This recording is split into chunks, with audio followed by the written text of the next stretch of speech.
انتہائی واجب احترام معزز سامعین، آج کے اس جمعۃ المبارک کے خطبہ کے اندر آپ حضرات کی خدمت میں عبادات کے چند فوائد کا ذکر کریں۔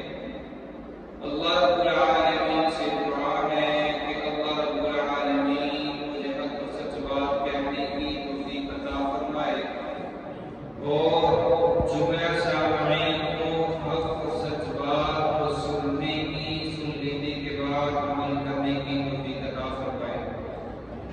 میں نے آپ حضرات کی خدمت میں قرآن کریم فرقان حمید کی ایک آیت مبارکہ تلاوت کی، جس میں اللہ رب العالمین انسان اور جنات کو پیدا کرنے کا مقصد بیان فرما رہے ہیں۔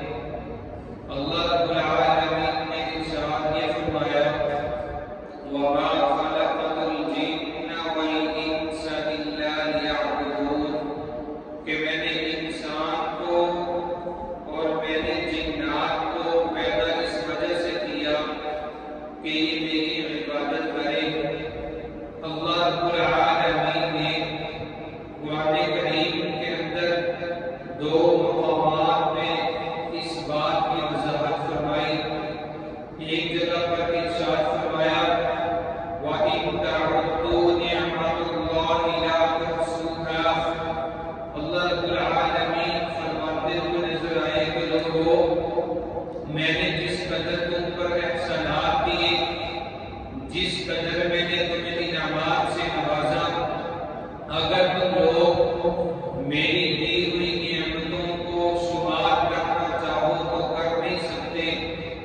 ایک اور مقام پہ اللہ رب العالمین اسی بات کی وضاحت فرماتے ہوئے نظر آئے، پھر ارشاد فرمایا، وَإِن تَعُدُّوا نِعْمَتَ اللَّهِ لَا تُحْصُوهَا، اللہ رب العالمین پھر ارشاد فرماتے ہوئے نظر آئے کہ لوگوں، میرے اس قدر احسانات تم پر ہیں، اس قدر انعامات تم پر ہیں کہ اگر تم ان کا شمار کرنا چاہو، ان کو گنتی میں لانا چاہو تو لا نہ سکو گے۔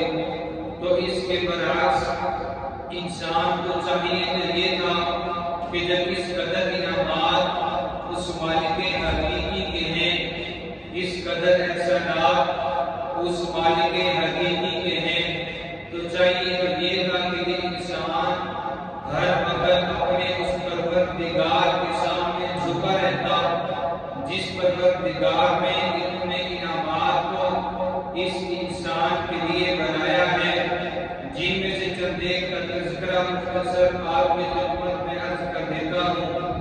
اللہ رب العالمین نے یہ جو کچھ بنایا، کھاٹے مارتے ہوئے سمندر انسانوں کے لیے، بہتے ہوئے دریا انسانوں کے لیے، گردش کرتے ہوئے چاند سورج اور ستارے اس انسانوں کے لیے، زمین پانی کے اوپر گہرائی اور لہرائی ان انسانوں کے لیے، آسمانوں کو وجود بخشا ان انسانوں کے لیے، طرح طرح کی چیزوں کو زمین سے اگایا ان انسانوں کے لیے، پھول اور پودوں کو پیدا کیا ان انسانوں کے لیے، ملائکہ کو بھی پیدا کیا ان انسانوں کے لیے، فرشتوں کے گروہوں کو بنایا ان انسانوں کے لیے، ان نباتات و جمادات کو بنایا ان انسانوں کے لیے،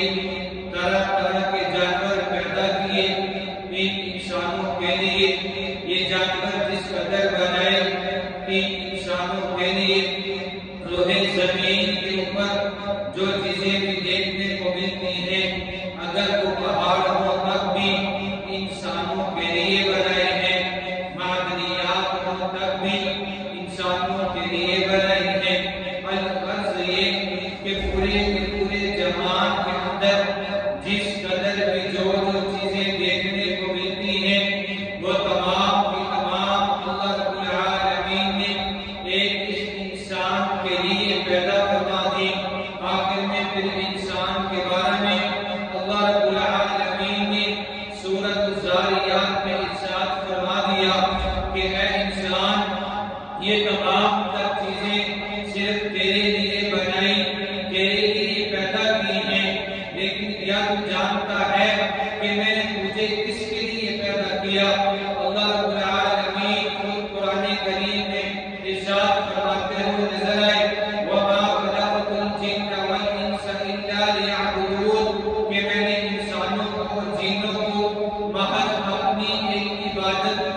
پروردگار کے سامنے جھک کر گزار دیں۔ چاہیے یہ تھا کہ یہ انسان موت تک اپنے پروردگار کے سامنے جھکا رہے، لیکن اس کے برعکس یہ انسان کرتا ہوا نظر آیا۔ اس انسان نے ان تمام چیزوں کو بھلا دیا جن کو اللہ رب العالمین نے اس انسان کے لیے پیدا کیا، اور جس مقصد کے لیے انسان کو پیدا کیا اس انسان نے اپنے اس مقصد کو بھی بھلا دیا۔ سوال یہ پیدا ہوتا ہے کہ اللہ رب العالمین نے اس انسان کو جو عبادات کا حکم دیا ہے، اپنے سامنے قیام کرنے کا حکم دیا ہے، رکوع کرنے کا حکم دیا ہے، سجود میں گر جانے کا حکم دیا ہے، کیا اس کا انسان کو کچھ فائدہ بھی ہے یا نہیں؟ تو آئیے چند فوائد آپ کی توجہ کی نظر کر دیتا ہوں۔ اللہ رب العالمین نے اس انسان کو جب تخلیق کر دیا، پیدا کر دیا، خلیفہ بنا کر انہیں زمین میں تک بھی یہ عبادت میں مشغول رہے، اللہ اس کی جزا نہ بھی دے تب بھی یہ عبادت میں مشغول رہے، لیکن ایسا نہیں۔ اللہ رب العالمین کے محبوب پیغمبر ارشاد فرماتے ہوئے نظر آئے، حدیث قدسی ہے، حضرت نبی کریم صلی اللہ علیہ وسلم نے فرمایا، اللہ رب العالمین کا ارشاد ہے، جو بندہ فرائض کا اہتمام کرتا ہے یہ اللہ رب العالمین کے قرب کو حاصل کر لیتا ہے۔ اور اللہ کے حبیب کا فرمان کہ جو انسان فرائض کے ساتھ ساتھ نفلی عبادات کا بھی خیال کرتا ہے تو اللہ رب العالمین اس بندے سے محبت فرماتے ہیں۔ عبادات میں سے پہلا فائدہ انسان کو یہ ملے گا، جو بندہ اللہ کے فرض کردہ فرائض کی پابندی کرتا ہے اللہ رب العالمین کے قرب کا ذریعہ بن جاتا ہے، اور جو انسان نفلی عبادات کا خیال کرتا ہے تو اللہ رب العالمین اس بندے سے محبت فرماتے ہیں، اور اللہ رب العالمین اس بندے سے اس قدر محبت فرماتے ہیں کہ اللہ رب العالمین اس بندے کو دونوں جہانوں میں کامیاب فرما دیتے ہیں۔ عبادات کا دوسرا بڑا فائدہ کیا ہے؟ حضرت ربی رضی اللہ تعالی عنہ نے حضرت نبی کریم صلی اللہ علیہ وسلم کی خدمت کے لیے اپنی زندگی کو وقف کر دیا۔ فرمانے لگے، ایک مرتبہ میں آمنہ کے لال کے پاس گیا اور آمنہ کے لال نے مجھے دیکھ کر ارشاد فرمایا، اے ربی سوال کرنا مجھ سے کیا کرنا چاہتا ہے؟ حضرت ربی رضی اللہ تعالی عنہ سوال کرتے ہوئے نظر آئے کہ اے آمنہ کے لال، اے اللہ کے لاڈلے پیغمبر، اے رسول اللہ صلی اللہ علیہ وسلم، میں جنت میں آپ کی رفاقت کا سوال کرتا ہوں۔ حضرت ربی رضی اللہ تعالی عنہ وہ صحابی ہیں ساری رات جاگ کر گزارتے تھے، اس وجہ سے کسی بھی وقت اللہ کے حبیب اٹھ جائیں، وضو کی حاجت پیش آ جائے، میں پانی لے کر حاضر ہو جاؤں، مسواک کرنے کا ارادہ فرمائیں، میں مسواک لے کر آپ کی خدمت میں حاضر ہو جاؤں۔ فرمانے لگے، اللہ کے حبیب میں جنت میں آپ کی رفاقت کا سوال کرتا ہوں۔ آمنہ کے حبیب ارشاد فرماتے ہوئے نظر آئے، فرمانے لگے، فَرَاحِنِّي عَلَىٰ نَفْسِكَ بِكَثْرَةِ السُّجُودِ، اے نبی کثرت کے ساتھ سجدوں کو کیا کرو اور اس محمد کی مدد کیا کرو۔ مطلب یہ کہ اے نبی اگر سجدوں کو کثرت کے ساتھ کرتے رہو گے، نمازوں کو ادا کرتے رہو گے، نفلی عبادات میں اہتمام کرتے رہو گے تو یہ میرے لیے اہل ہو جائے گا، آپ لوگ میرے لیے اہل ہو جائیں گے، میں آپ کے لیے اہل ہو جاؤں گا کہ جنت میں جانے کے لیے یہ محمد ربی کے لیے رفاقت کا سبب بن جائے۔ مطلب یہ کہ یہ محمد ان لوگوں کے لیے شفاعت ضرور کروائیں گے جو لوگ اللہ کی رضا کے لیے دن رات سجود کیا کرتے ہیں، اللہ کے حبیب کی سفارش ان کے لیے لازم ہو جائے گی، جو فرائض و واجبات کے ساتھ ساتھ نفلی عبادات کا بھی اہتمام کرتے ہوئے نظر آئیں گے۔ اللہ کے حبیب نے حضرت ربی رضی اللہ تعالی عنہ کو بتایا کہ ربی جب تم اپنے سجدوں میں کثرت جاؤ تو سمجھ لینا محمد کی شفاعت جنت میں لے جانے کے لیے ہم پر واجب ہو جائے گی۔ عبادات کا دوسرا بڑا فائدہ یہ ہے، عبادات کے اندر جائیں، تیسرا بڑا فائدہ آمنہ کے لال فرماتے ہوئے نظر آئے کہ جو انسان نمازوں کا اہتمام کرتا ہے، 5 وقت کی نمازوں کو ادا کرتا ہے، جمعے کی نماز کو ادا کرتا ہے، رمضان المبارک کے روزوں کو کثرت کے ساتھ رکھتا ہے، تو اس کے لیے کون سا پروانہ ہے؟ جس بندے نے فجر کی نماز ادا کر لی، اس کے بعد ظہر کی نماز کے لیے اللہ کے دربار میں یہ بندہ حاضر ہو گیا، فجر سے لے کر ظہر تک جتنے بھی گناہ اس بندے سے ہو گئے، اللہ کے حبیب کا ارشاد ہے اللہ رب العالمین ان تمام گناہوں کو معاف فرما دیتے ہیں۔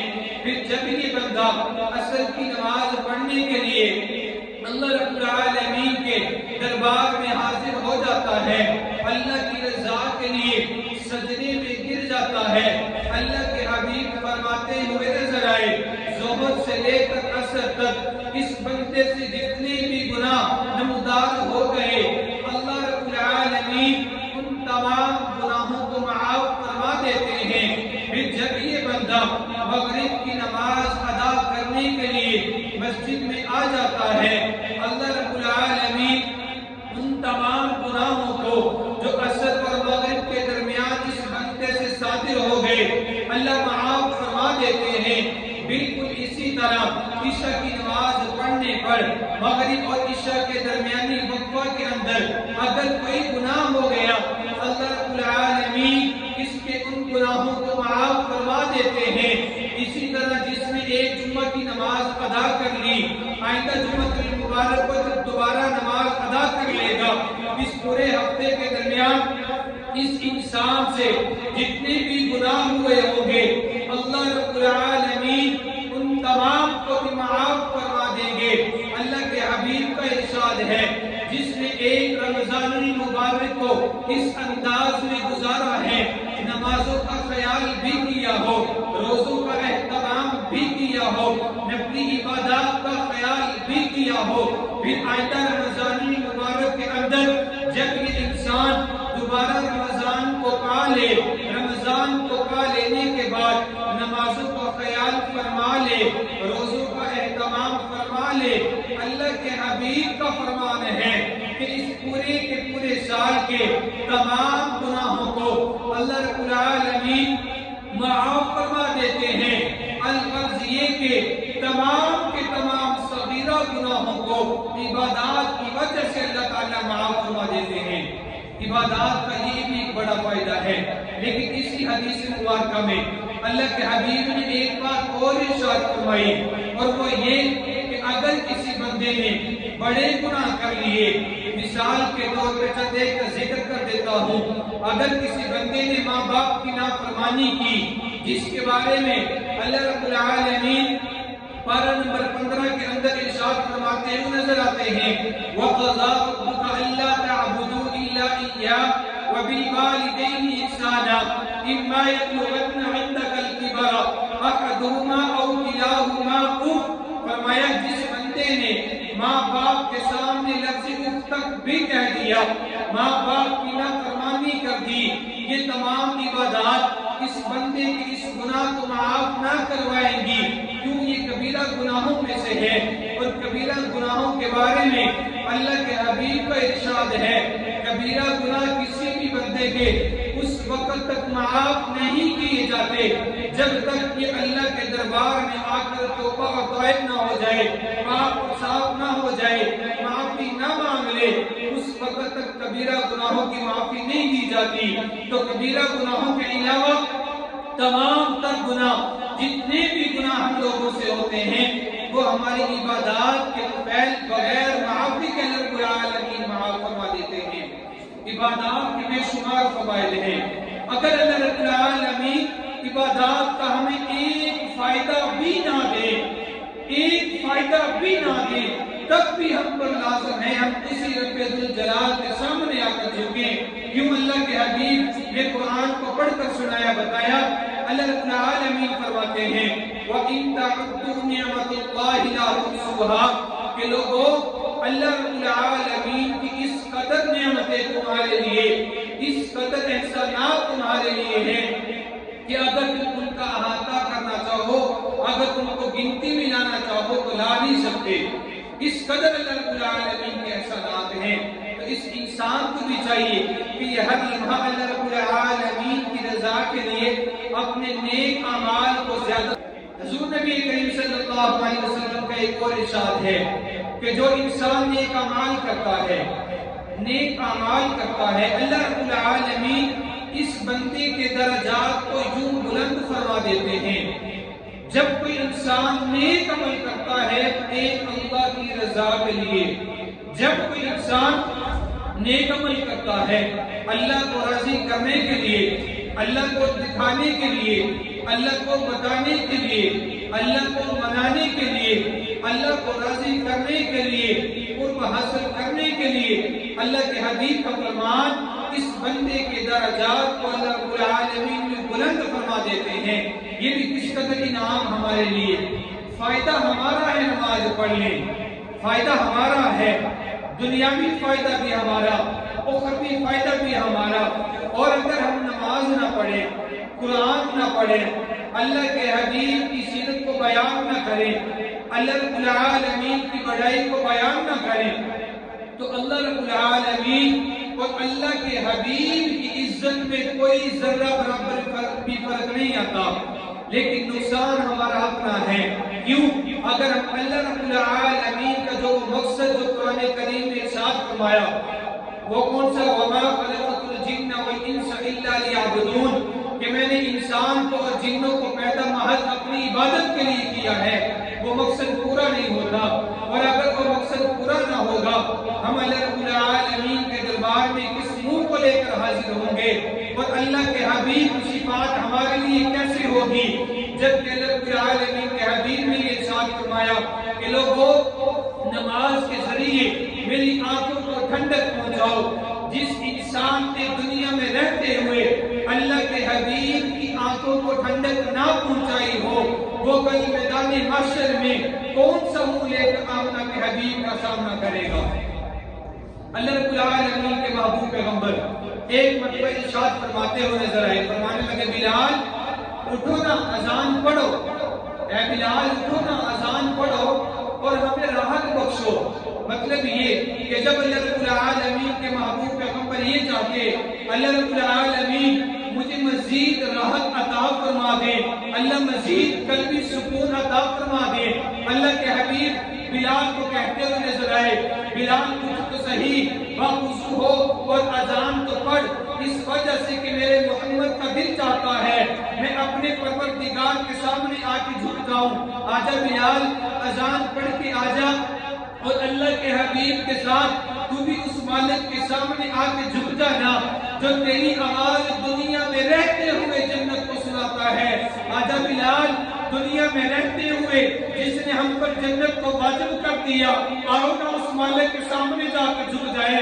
آؤ نا بلال جس مالک کائنات نے تمہارے لیے جنت کا ٹکٹ دنیا میں بھیج دیا، آؤ نا اس مالک کے سامنے جھک جائیں۔ آؤ بلال اذان پڑھ کے آؤ تو صحیح، ہم سجود کے اندر جا کے اپنے مالک کو منا لیں۔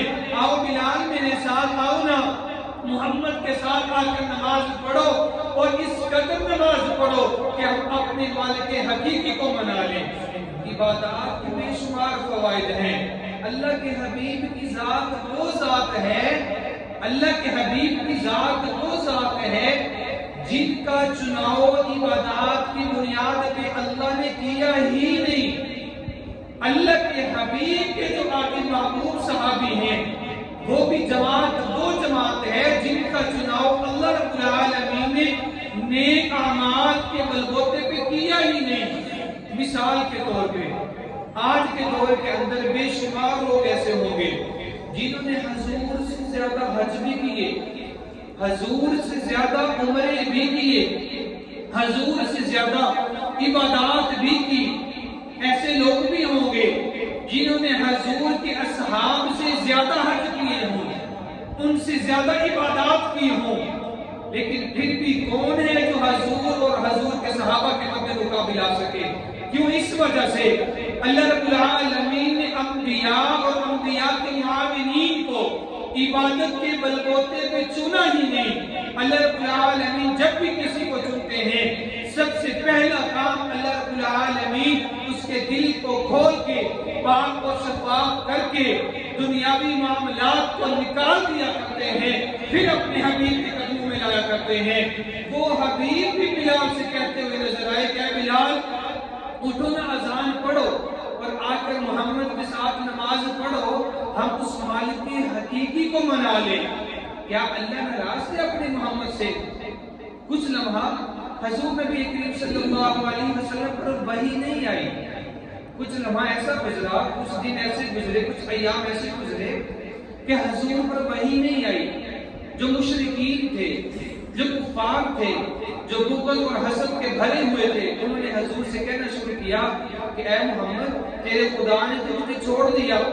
اب حضور نبی کریم صلی اللہ علیہ وسلم دکھی ہو گئے، پریشان ہو گئے، اللہ کے دربار میں ہاتھوں اٹھایا کہ اللہ یہ کافی مجھے تانے دیتے ہیں، کہتے ہیں کہ تیرے اللہ نے تجھے چھوڑ دیا۔ اللہ رب العالمین کے قرآن کریم کے اندر پارہ نمبر 30 کے اندر سورۃ الضحیٰ میں کیا ارشاد فرمایا؟ فرمانے لگے اے کملی والے والضحیٰ واللیل اذا سجا، اے میرے حبیب یہ جو چہرہ ہے یہ چھوڑنے والا ہے؟ اے میرے حبیب یہ چہرہ ایسا ہے جس سے میں خدا بنا کر بھول جاؤں؟ یہ چہرہ ایسا ہے جس کو گناہ بنا کر میں خدا چھوڑ دوں؟ اللہ کے حبیب ہم نے نہ کبھی آپ کو چھوڑا ہے نہ کبھی آپ کو چھوڑیں گے۔ حضور نبی کریم صلی اللہ علیہ وسلم کی ذات وہ ذات ہے کہ حضور نبی کریم صلی اللہ علیہ وسلم اپنے اصحاب سے کہتے ہوئے نظر آئے کہ لوگوں نماز کے لیے آؤ، اللہ کے سامنے سجدہ ریز ہو کے اپنے معاملات کو صحیح کرواؤ۔ حضور نبی کریم صلی اللہ علیہ وسلم کی ایک اور حدیث مبارکہ آمینہ کے لال فرماتے ہوئے نظر آئے جب مجھے کوئی غم آتا، جب مجھے کوئی دکھ آتا، جب مجھے کوئی تکلیف آتی، جب میرے اوپر کوئی آزمائش آتی تو جانتے ہو میں کیا کرتا؟ کہ اللہ کا حبیب اللہ کے دربار میں آ کے جھک جاتا اور اللہ معاملات کو ٹھیک فرما دیتے۔ پتہ یہ چلا کہ تمام تر مشکلوں کا حل نماز میں ہے۔ اور یہ میں نہیں کہتا، آمینہ کے لال فرماتے ہوئے نظر آتے ہیں کہ لوگوں جب تم لوگ پریشانی کے عالم میں ہو جاؤ، دکھی ہو جاؤ، صدمے میں آ جاؤ تو اللہ کے دربار میں آ کے جھک جانا، اللہ تمام غموں کو مٹا دیں گے۔ حضور نبی کریم صلی اللہ علیہ وسلم نے مزید فرمایا کہ جو عبادات کرنے میں مشغول رہتے ہیں اللہ رب العالمین ان لوگوں کو جہنم سے محفوظ فرما دیتے ہیں۔ جو لوگ عبادات میں مشغول رہتے ہیں، عبادات کون سی ہیں؟ نماز پڑھنا بھی عبادت ہے، قرآن کی تلاوت کرنا بھی عبادت ہے، ماں باپ کے سامنے آنکھوں کو جھکا کے بیٹھ جانا بھی عبادت ہے، ماں باپ کی بات کو دل و جان سے تسلیم کر لینا بھی عبادت ہے، اپنے استاد کے سامنے محبت بھری نگاہوں کو جھکا کے بیٹھ جانا یہ بھی عبادت ہے۔ اللہ کے غریب بندے کو دیکھ لو، محبت والی نگاہ سے دیکھو گے یہ بھی عبادت ہے۔ کسی یتیم اور مسکین کو دیکھو گے اپنا ہاتھ محبت سے اس کے سر پہ رکھ دو گے یہ بھی عبادت ہے۔ رستے میں چل رہے ہو کوئی رکاوٹ والی چیز پڑی ہوئی اس کو ہٹا کے سائڈ پہ کر دو گے یہ بھی عبادت ہے۔ اللہ کے حبیب فرماتے ہوئے نظر آئے جو اپنے معاملات کو احسن انداز میں طے کرتا ہے یہ بھی عبادت ہے، کام کاج احسن انداز میں کرتا ہے یہ بھی عبادت ہے، وعدہ پورا کرتا ہے یہ بھی عبادت ہے، بدتمیزی نہیں کرتا یہ بھی عبادت ہے۔ الغرض یہ کہ آمینہ کے لال نے تمام زندگی کا سرکل بنا کے ان انسان کو یوں سکھایا ہے، فرمایا کہ میرے طریقہ کار کے مطابق جو کام بھی کرو گے، الغرض کو کھانا پینا ہو یا واش روم میں جانا ہو، رات کو سونا ہو، کاروبار کرنا ہو، تجارت یا بزنس کرنا ہو، تمام تر معاملات آمینہ کے لال کے بتائے ہوئے طریقہ کار کے مطابق ہوں گے تو یہ تمام تر معاملات بھی عبادت بن جائیں گے۔ اور جو انسان عبادت میں مشغول رہتا ہے یہ انسان کبھی بھی جہنم میں نہ جائے گا۔ عبادات کے بے شمار فوائد ہیں کہ ایک دو فائدے تو نہیں جو آپ کے سامنے بندہ عرض کرے اور چلا جائے گا۔ عبادات کے اتنے فوائد ہیں کہ بندہ ان کو زبان سے بیان نہیں کر سکتا۔ آخر میں خلاصہ کے طور پہ ایک چیز عرض کر دیتا ہوں، عبادات قابل قبول کب ہوں گی؟ قرآن پڑھنا قابل قبول کب ہوگا؟ نماز پڑھنا قابل قبول کب ہوگا؟ ماں باپ کا ادب و احترام قابل قبول کب ہوگا؟ یہ تمام تر معاملات قبول اس وقت ہوں گے جب تمام کے تمام معاملات آمنہ کے لال کی بتائی ہوئی شریعت کے مطابق ہوں گے۔ آمنہ کے لال نے فرمایا نماز ایسے پڑھنی ہے، میں کوئی نیا طریقہ ایجاد کر دوں، ساری زندگی سجدے میں گزار دوں، یہ نماز بچاؤ کا ذریعہ نہیں جہنم میں لے جانے کا سبب بنے گی۔ کیوں؟ آمنہ کے لال کی شریعت کو ٹھکرایا ہے۔ قرآن کریم پڑھنا عبادت ہے، جہنم سے بچاؤ ہے، اللہ کی طرف سے رحمت کی برسات ہے۔ کب؟ جب آمنہ کے لال کے بتائے ہوئے طریقے کے مطابق تلاوت کی جائے۔ اگر آمنہ کے لال کے طریقے کو ٹھکرائیں گے تو یہ قرآن پڑھنا ہمیں جہنم میں لے کے جائے گا، نہ کہ جنت میں لے جانے کا ذریعہ بنے گا۔ آمنہ کے لال کی بتائی ہوئی پوری کی پوری شریعت، اس پوری کی پوری شریعت کو پڑھنا ہم تمام پر ضروری ہے۔ اور قرآن کریم کے حوالے سے چند روز پہلے میں نے ایک چیز لوگوں کی توجہ کی نظر کی، اور وہ یہ قرآن کریم کو ہم لوگ پڑھتے ہیں لیکن بے شمار غلطیاں کرتے ہیں، بے شمار غلطیاں کرتے ہیں، اور ہم لوگوں نے کبھی یہ تکلیف نہیں کی، یہ تکلف نہیں کیا، یہ ہمت نہیں کی کہ ہم کسی سے پوچھ ہی لیں بھائی ہم قرآن صحیح بھی پڑھتے ہیں یا غلط پڑھتے ہیں۔ ہمارے اکابرین نے یہاں پر دو نقطے بیان فرمائے، جو قرآن پڑھنے والے ہیں نا، قرآن سے محبت کرنے والے ہیں، وہ اس چیز کو دل کی تختی پہ نوٹ کر لیں، جو قرآن کو محبت کرنے والے ہیں۔ اکابرین فرماتے ہوئے نظر آئے، جو تجوید کا علم ہے نا، تجوید کا علم، تجوید کسے کہتے ہیں؟ تجوید کہتے ہیں ان قانونوں کے مطابق، قانونوں اور رول اور لا کے مطابق قرآن کو پڑھنا جس کے مطابق اللہ کے حبیب نے پڑھا، جس سے ہمیں پتہ چلے کہ کون سی غلطی غلطی ہے، جو کون سی غلطی غلطی نہیں ہے۔ بعض اوقات بندہ صحیح پڑھ رہا ہوتا ہے، دیکھنے والا کہتا ہے غلط پڑھ رہا ہے، کیوں؟ اس بندے کا کنسیپٹ کچھ شروع سے غلط بنا ہوا ہے۔ اکابرین امت نے یہاں پر دو نقطے بیان فرمائے، تجوید کا اتنا علم سیکھنا، تجوید کا اتنا علم سیکھنا کہ ہر بندہ قرآن کریم کو صحیح پڑھ لے، ہر بندے پر حاصل کرنا واجب ہے، جس کے بغیر گزارا ہی کوئی نہیں۔ لیکن ہم میں سے اکثریت ایسی ہے جو تجوید کے لفظ سے بھی ناواقف ہے، اور تجوید کا اتنا علم حاصل کرنا کہ وہ مکمل علم ہو جائے، مکمل اس کا سرکل بن جائے، سارا علم حاصل کر لے، یہ فرض کفایہ ہے۔ تو آخر میں صرف خلاصہ کے طور پہ یہ بات عرض کرتا ہوں، ہم تمام احباب بھی قرآن پڑھنے والے ہیں، قرآن سے محبت کرنے والے ہیں، الحمدللہ تمام کے دلوں کے اندر ایمان کی روشنی ہے، تمام کے دلوں کے اندر ایمان کی نورانیت موجود ہے۔ تمام احباب سے یہ التجا ہے، یہ گزارش ہے کہ کم از کم تجوید کا اتنا علم ضرور حاصل کر لیں کہ آپ تلاوت صحیح معنوں میں کرنے والے بن جائیں۔ کوشش کریں گے تمام احباب، اور اللہ رب العالمین سے دعا ہے کہ جو کچھ کہا سنا اس پر عمل کرنے کی توفیق عطا فرمائے۔ وآخر دعوانا ان الحمد للہ رب العالمین۔